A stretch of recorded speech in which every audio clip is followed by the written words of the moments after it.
So you're updating your branch to the latest. And now there's one thing. You've created this blinking button branch locally, but your remote GitHub repository doesn't know that this blinking button branch exists. So we have to push this branch up in order to make the pull request. So what you do is just git push, and then you do minus origin, and then the name of the branch, minus u, and then origin, right? And the name of the branch that will be blinking button. Here, there's the T, all right? You push that back up, and now there's a new branch on GitHub which is tracking what you do locally, and then you're opening a pull request. Maybe you can just go back, because that was real quick. There was a link in the there's a link where you can basically click on the pull request. All right, okay, that's really nice. I've just not known that, just learned something. Is cool. I never really used that. So you also see it very clearly on the web interface. Here it's highlighted in nice color.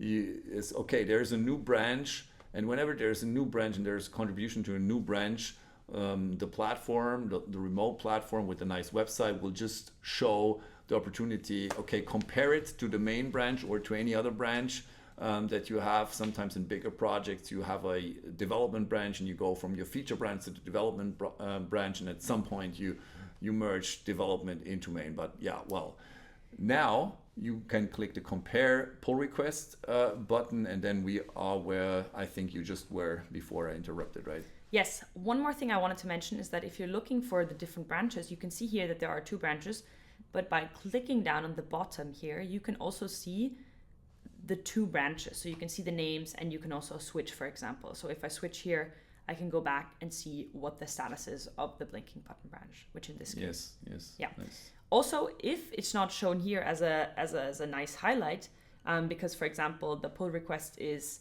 a couple hours back and it doesn't show immediately, you can also go on the top here to pull requests, and there you can also see it. And there you can, for example, do compare and pull like before. It all goes to the same pull request.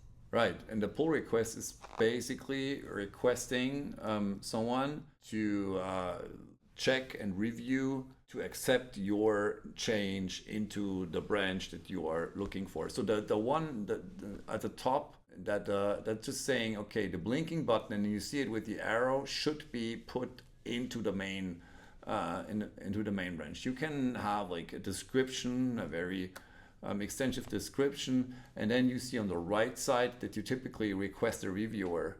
And yeah, you can just request me as a reviewer here. In the meantime, there's also AI reviewers and whatnot.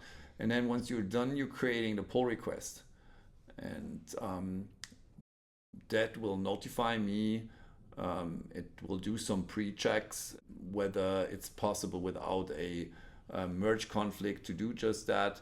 And depending on your repository rules, you might not be able to merge the pull request that you did by yourself. In this case, Minna is a full